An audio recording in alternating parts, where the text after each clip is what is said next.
Welcome to another episode of Lunch with the Shark. Join us as we dive deep into discussions about business, accounting, and finance to help you build a business that thrives. Now sit back and have a bite with your host, the Shark CFO, Vidal Espinosa. Hello, welcome, good afternoon. Welcome to a new edition of Lunch with the Shark. I am your host, Vidal, the Shark CFO Espinosa. And thank you for tuning in this afternoon. I really appreciate you being part of this show, this talk show, this, what do we call it? Just the talking among friends, giving you my opinions, my point of views, some advice. I hope you take it. If not, also, it's going to go in, and someday you're actually going to apply it. How have you been? We have a heat wave here in San Diego. I think it's going to last for several days, and it's really dry. And unfortunately, there's a lot of fires going close by, nearby, that are affecting a lot of people. The wine country in California, it's burning up. Several wineries have been burned down, and it's unfortunate, mostly because also the current situation that we're living generally. So I hope everybody stay safe, be well, and just let's carry on. Unfortunately, that's what has to happen. Let's carry on, and let's just focus on the tasks at hand, and let's move forward. So, how's your week been? I know it's Tuesday, barely. Well, not barely. I feel that this week is going to go by so fast that I am actually scared. It's been an amazing week for us. I hope it has been an amazing week for you too as well. So far today, it's been very, very hectic here at our home office at Invictus Advisors. We have a lot of meetings. We actually hold meetings Tuesdays and Thursdays. That's when we basically have call-ins with our clients, and not that Monday, Wednesdays, or Fridays. Not that we don't talk to them, but generally we schedule Tuesdays and Thursdays to talk to our clients and go over everything that's necessary. And good thing, we have a visitor. It's like Mr. Rogers' neighborhood. Let's see who it is. But somebody here at the house will answer. Obviously, our co-host, Captain Crunch, it's telling us that the doorbell rang and that somebody is calling for us. He is also waiting to see who it is. So either he can play or just play. Generally, really, Captain Crunch, it's a very friendly dog, and he's our doorbell as well. So after yesterday's episode about tax avoidance and tax evasion, it was so interesting because everybody in the industry was talking about how America became tax expert from one day to the other, whether politically driven, whether based on their advice and knowledge of the tax code, or just because. And last night I was watching Jimmy Fallon, The Tonight Show. It was funny. It was funny because he actually commented about that pretty much everyone does their tax return. And he said, hey, depreciation and amortization doesn't show up on my H&R Block tax software. Ha, ha, ha, ha, ha. And he carry on, obviously, about more political stuff. Tonight's debate between Biden and Trump. And but everybody is talking to a point. I thought that they believe that it was going to have more momentum in the media. It was going to have more momentum in general, overall. But I think that's going to happen tonight, and it's going to be carried on for the next couple of days. And let's see what happens. But in the meantime, as we planned, again, we were not in communication with the New York Times to schedule this week to talk about taxes. But for some reason, it happened, right? So yesterday, as I said, we spoke about tax avoidance and tax evasion. Oh, another thing that Jimmy Fallon said on the Tonight Show is like, Donald Trump uses tax loopholes. No, people, loopholes are your own interpretation of the tax code. The tax code, it's been interpreted by the tax courts, and the Internal Revenue Service actually issues circulars where they provide their interpretation as to how we have to interpret the tax code. Okay, so it's different. Now, loopholes, they do exist. There are tons of loopholes, but they don't apply to everyone. Okay, you must know how to use them, as you must know how to utilize the tax code.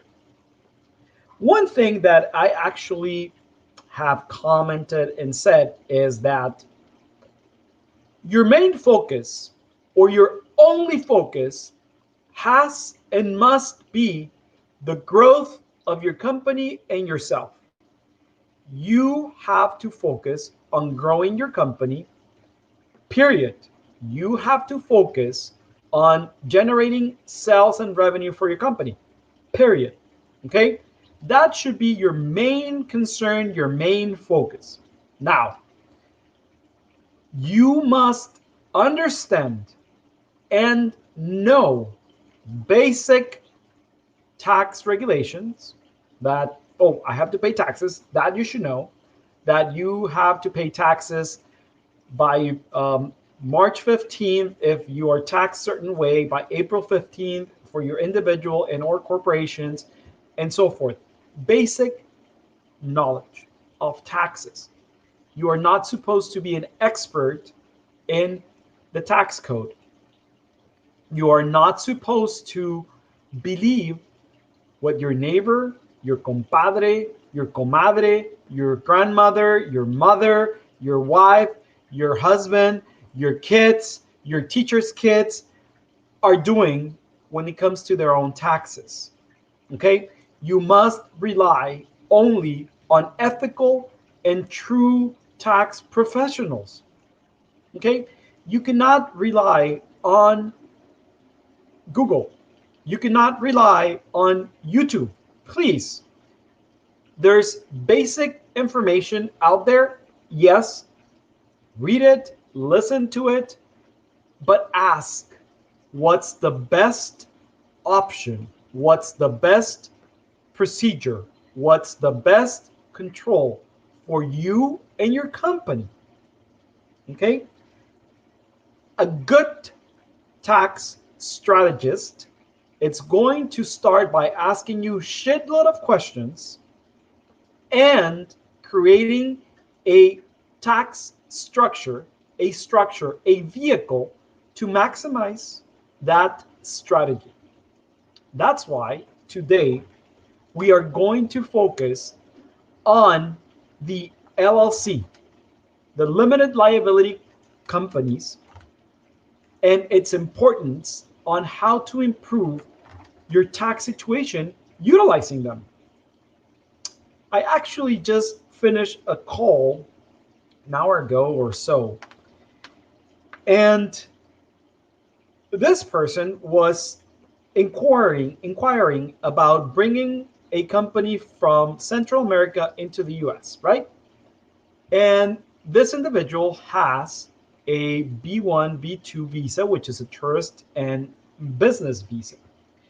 And he was like, I want two options. I want the option of a corporation and sole proprietor. Well, the thing is that as a sole proprietor, it's a little bit complicated to open a business because, first of all, you don't have a social security number. We must get you a tax ID number, right? But the fact that you only have a visa to do business, not to work, to do business, and or be a tourist, limits you on what you can do in your own sole proprietor. If you're a sole proprietor, you're self-employed, right? And that visa does not grant you the opportunity to work in the United States, even if it's for yourself. Mind you, there's people that do it. Good for them. You need to do whatever you need to do. I don't condone it. That's illegal. So they're like, can you send us a proposal with that option? I'm like, no, I can't. Why not? You don't want to do business with us? Well, if you're a sole proprietor and you only carry a B1, B2, I don't want to do business with you because that's illegal. You're breaking the law. We don't like breaking the law. We are aggressive when it comes to tax strategies, but we don't break the law. Does that make sense? So if your compadre, your neighbor, the online says that you can do it, good for you, kudos, go ahead and do it yourself. At the end of the day, you'll end up paying a shitload of taxes. You might end up paying double taxes. You might end up doing a lot of things. Another thing is like, oh, they told me to open my company in Cleveland, Ohio, or Michigan. And I'm like, okay, what are your plans? Oh, I want to migrate to the United States. Okay, when? 6 to 12 months. Perfect. Now tell me, where do you want to migrate to? Where do you want to live? Where do you want to reside? Oh, I want to go to Florida. Okay, then we have to open your entity in Florida. No, but they told me that I could do it in this. Okay, listen. You will become resident of Florida. Therefore, your entity would have to reside where you work from, which is Florida. If we open your company in Ohio, Michigan, wherever it is, but you reside in Florida, we'll have to file documents to make that entity from those states a non-resident or a foreign entity in the state that you reside because you're working from there. But they told me differently. Well, they advise you incorrectly. We can do it, but you'll carry two tax burdens when it comes to the state. Oh, well, but they told me that in this state, I would pay no taxes. That's not correct. You'll pay no sales tax, but there's a state tax. Oh, no. They said that there was no tax. Go to this website, which is a government website, and you'll see the difference. Oh, but you cannot pay. You have the opportunity to not pay. If you're going to be like that, why consult with somebody? If you don't like or you don't hear what you have previously been told because they're knowledgeable, don't get upset. Okay? If the expert is telling you otherwise, it's like going to the doctor. Okay? And it was so funny because my brother's a doctor, and I've never heard him say something about their patients. And this Sunday, we were actually talking about my mom because she loves carbohydrates. And we always make fun of her because she needs to eat protein instead of carbs. We all have to. It's nutrition. It's better. It's better for you. We all love carbs, but they're not that good for you, period, right? There's good carbs, bad carbs, low carbs, high carbs, whatever it is.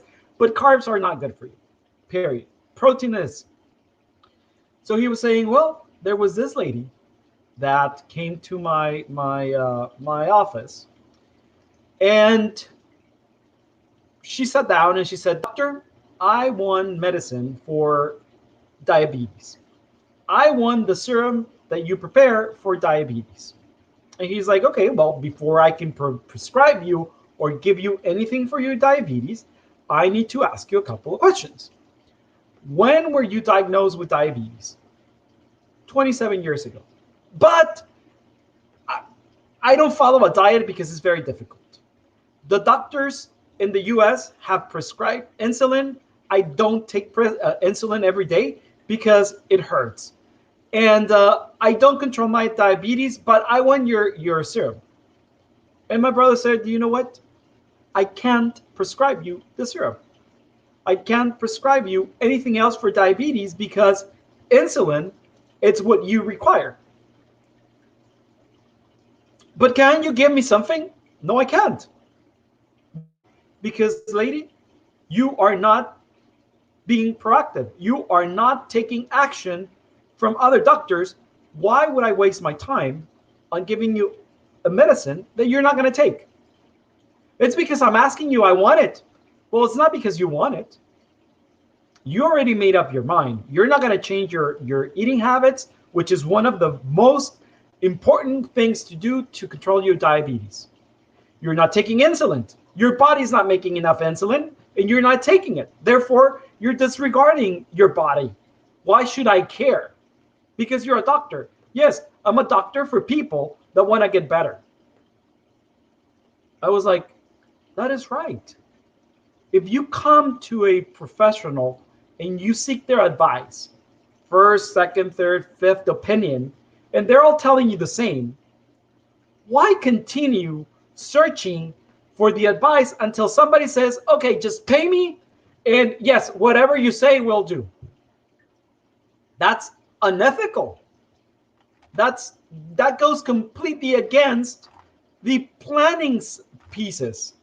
When you start your business, people encouraged you to open up an LLC. But really, the question is why? Why open an LLC? Why open a company? Why open a structure? Well, one of the main reasons is opening an LLC or a corporation or an entity, period. It's because you are going to save in taxes. That's it. You are going to save in taxes, and you're going to be protecting your personal assets and wealth only if you utilize this vehicle according to the law and properly. Not the way your comadre, your compadre, your neighbor, your mother, your business partner has utilized this their companies. And we've spoken about that. Generally speaking, companies have a lower tax rate than individuals. So having an LLC immediately reduces your tax rate. Immediately. Yes. If you are a US citizen or resident, and we would to open an LLC and tax it as a small corporation, we would be saving you 15.3% from the get-go on the additional profits from your salary. Mm-hmm. It sounds like a riddle, but it works. That's a tax strategy. I just gave you a huge nugget that can save you $25,000, $30,000, $40,000 a year in taxes. There it is. Any ad that you see on Facebook, "Oh, is your accountant saving you? You might be saving, I can save you over $25,000. That's a strategy.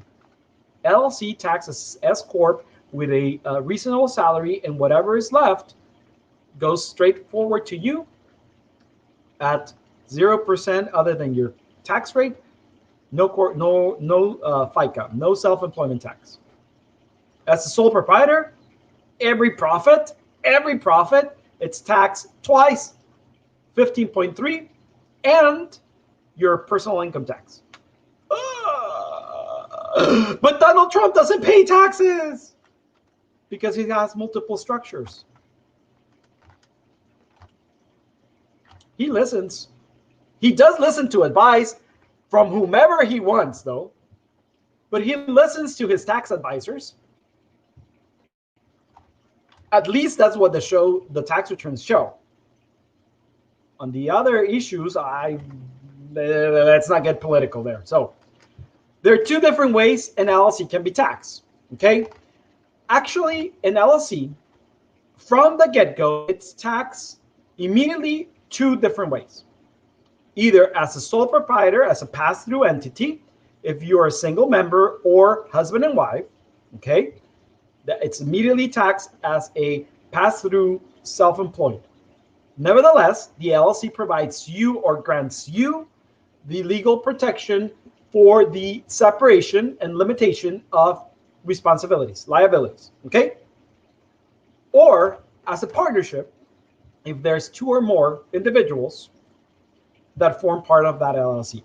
Also, a partnership, it's a pass-through entity that flows straight into your tax return. Now, those two ways do not save you on the 15.3% FICA, which is federal income for, I just blanked out, which is your self-employment tax, 15.3, Social Security, Medicare. Okay, pretty much. If you tax your LLC as a C Corp, you have to request it. You have to request this benefit to the IRS, and you'll pay corporate taxes on the profits, and the only responsible entity for paying those taxes, it's the LLC, not you as the member or owner of a company. Any profits distributed to members are then taxed to the members. Yes, there's a double taxation. Nevertheless, good tax planning might mitigate that tax impact. Or you can select and be taxed as an S corporation. An S corporation is not taxed on its profit, but the profits are taxed at the individual tax rate. That's it. Even if the profits are not actually distributed to the members, but you can actually get those distributions any point of time after the fact, because you already paid those taxes on. You're distributing something that has been already taxed. Now, in order for you an S corporation, you must have a reasonable salary. Reasonable salary. And the key question here is, what is it considered reasonable salary? Plain and simple. Plain and simple. If you were going to have to hire somebody to do your job in the company, how much would that individual or individuals combined will cost you? That's how the authorities will see it. Okay? That's how the authorities will see if it's a reasonable or not. Does that make sense? Some people come to me and say, "Oh, FICA, FICA." Let me go back to FICA, which is Federal Contribution Act, and it's comprised of Social Security and Medicare. Okay, all pay Social Security and Medicare.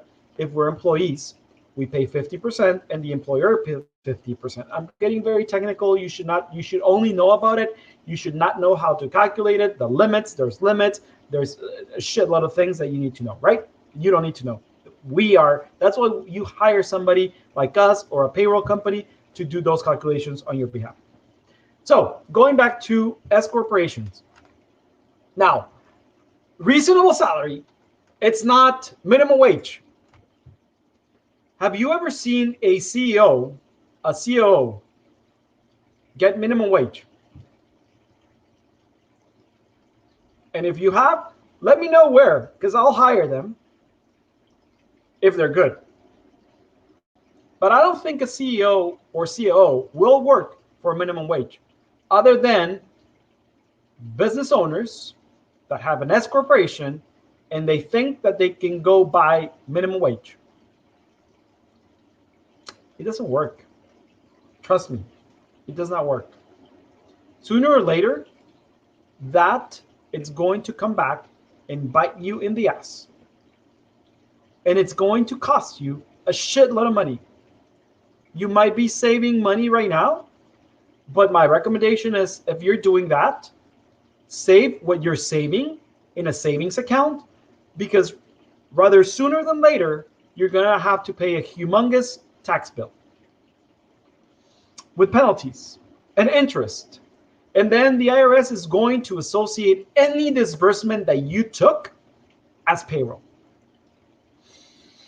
Yes, yes, yes. And you're going to cry and you're going to say, oh, I should have taken the advice. Yes, I've seen it. I've seen it.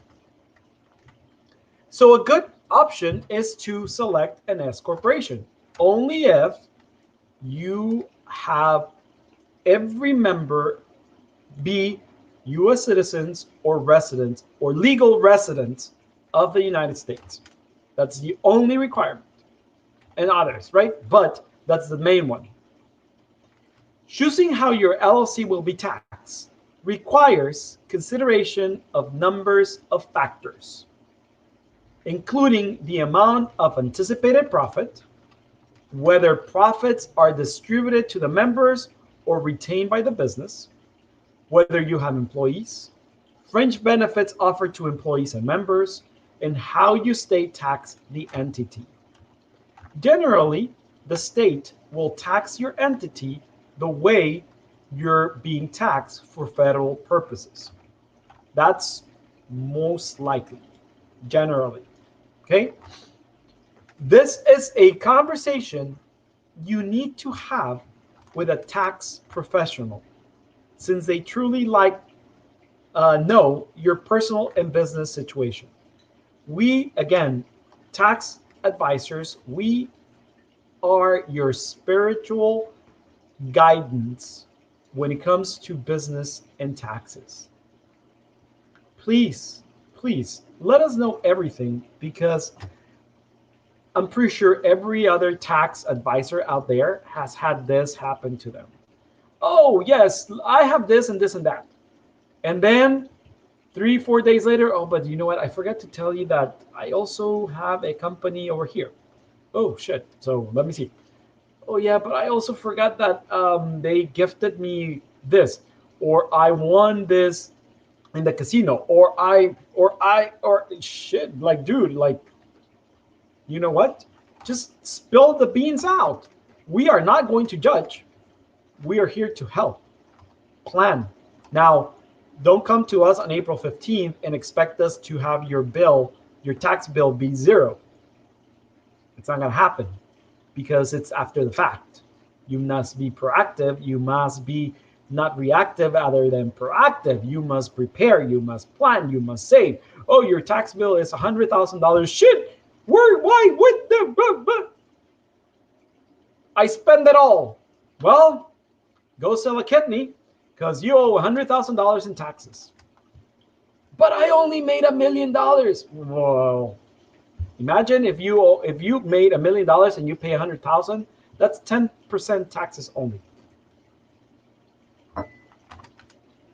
That's a good tax bill.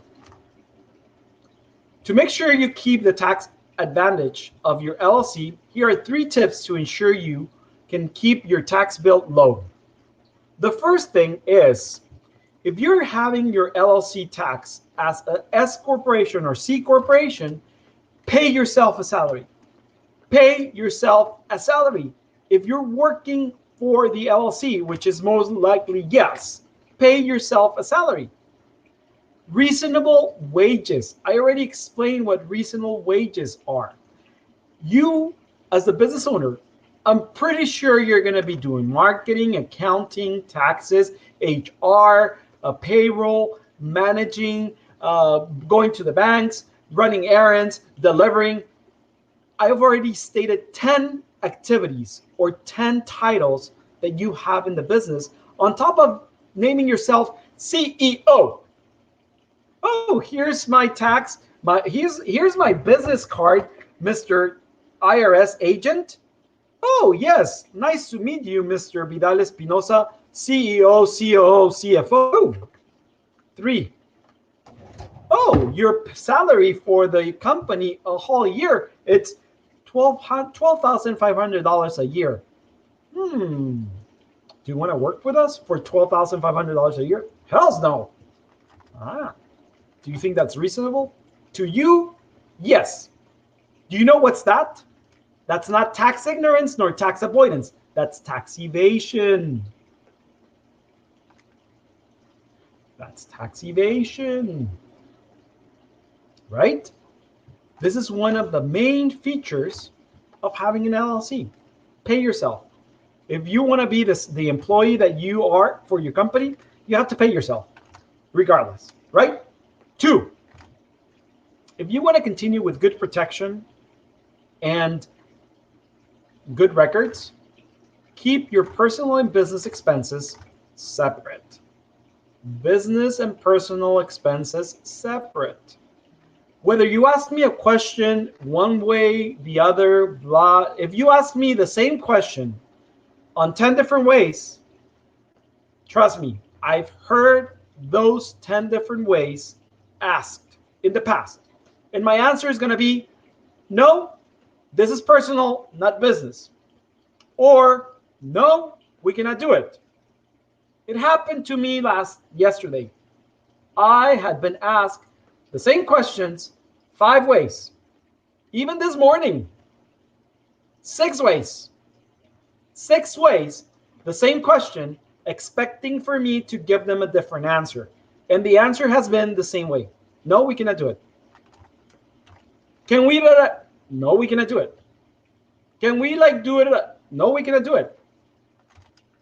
6 ways. And I'm not kidding you. Keep your personal and business expenses separate. It's very difficult. Yes, it's very difficult. But when you are in doubt whether or not you can run that expense through your business, use your personal account. Look, my wallet, it's divided in 2 sections. This section has my personal credit cards, everything that it's personal. And in this section, I have everything that it's business. It's not difficult for me, or this is very simple for me not to get confused, right? This side, it has my ID. It's my personal side. I don't have an ID for my business. Business, personal. Business, personal. How difficult is this? Someone's at front door. How difficult? So what you need to do is do the same. Personal, business. When in doubt, run it through your personal. Now, after you consult with someone, an expert, you can get yourself reimbursed. Save the receipt. Save the receipt. If it's over $75, save the receipt. Take a picture. Front and back. Do notes. Okay? Your credit card bill, it's not enough proof of the expense. It's proof of the payment, but it's not proof of the expense.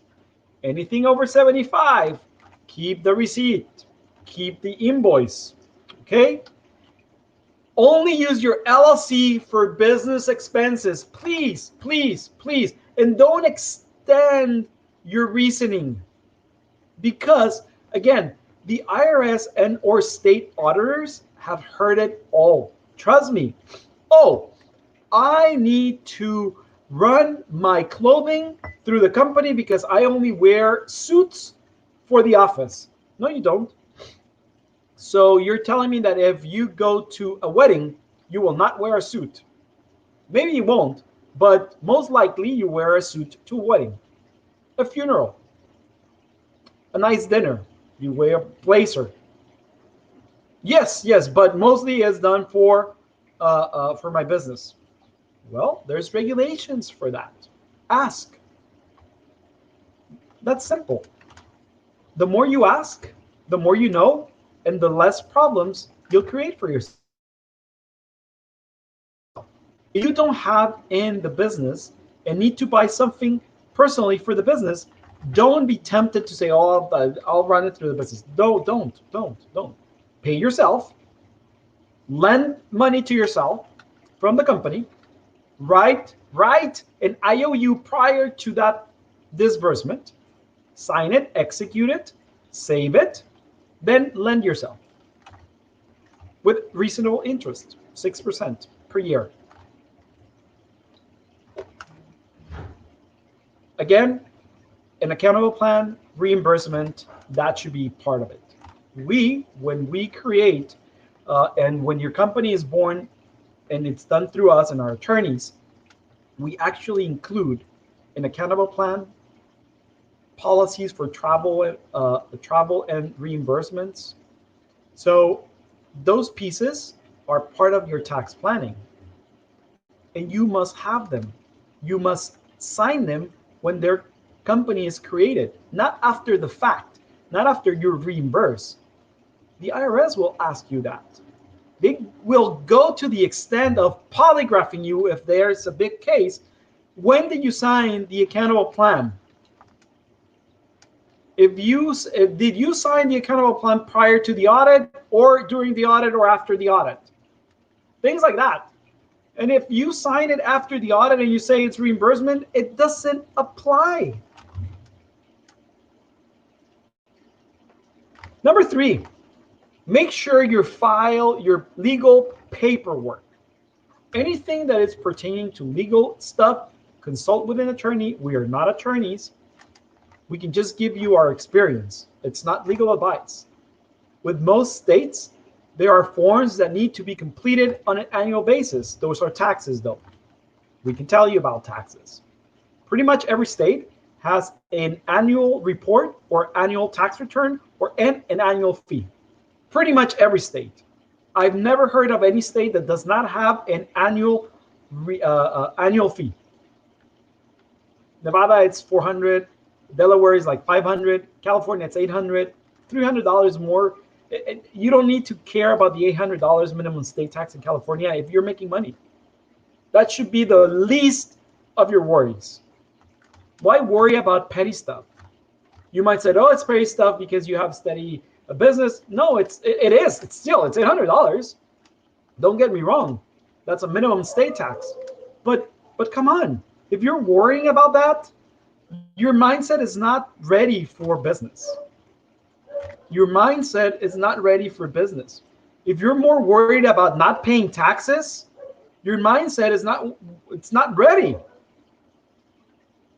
Paying taxes is a great problem to have because it means that you're generating wealth. It means that you're generating revenue. It means that you're doing something right in your business because you're paying taxes.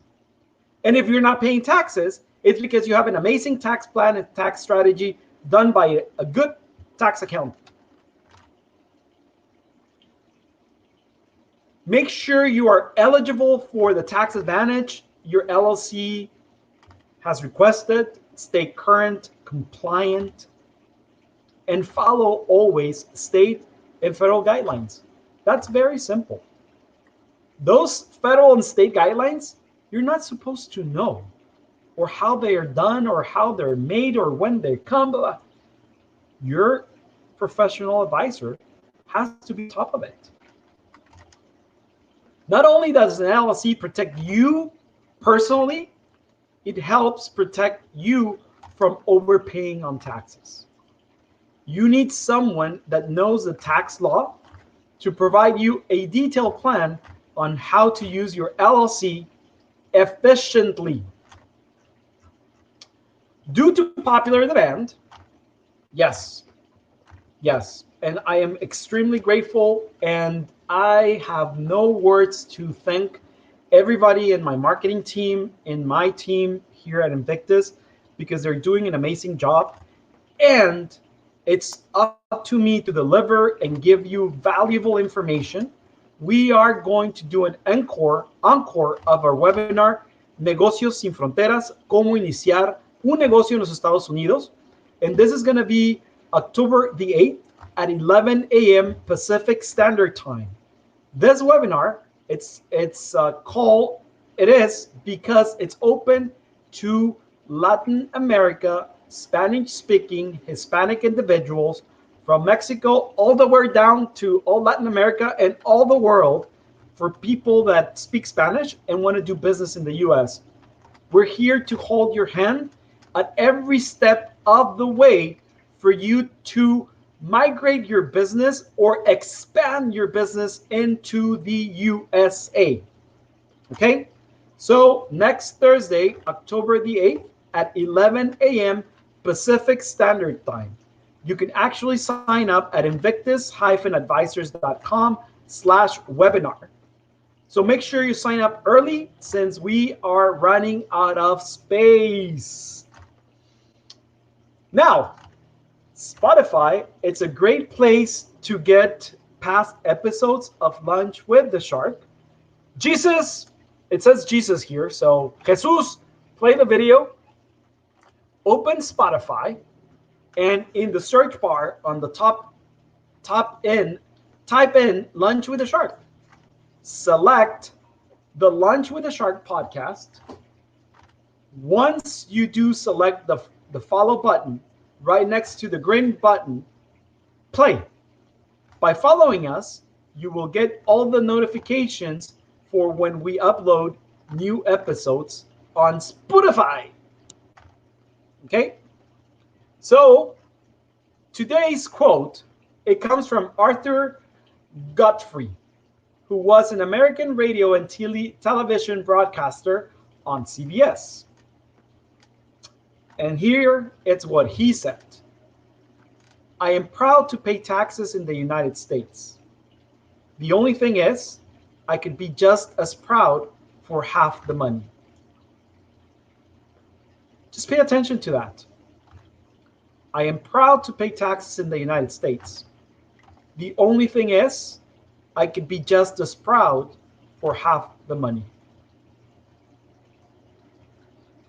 I hope you enjoyed today's episode. I sure did. I hope you learned a lot. I sure did. Thank you so much. Bon appetit. Ciao. Thank you for listening to Lunch with the Shark.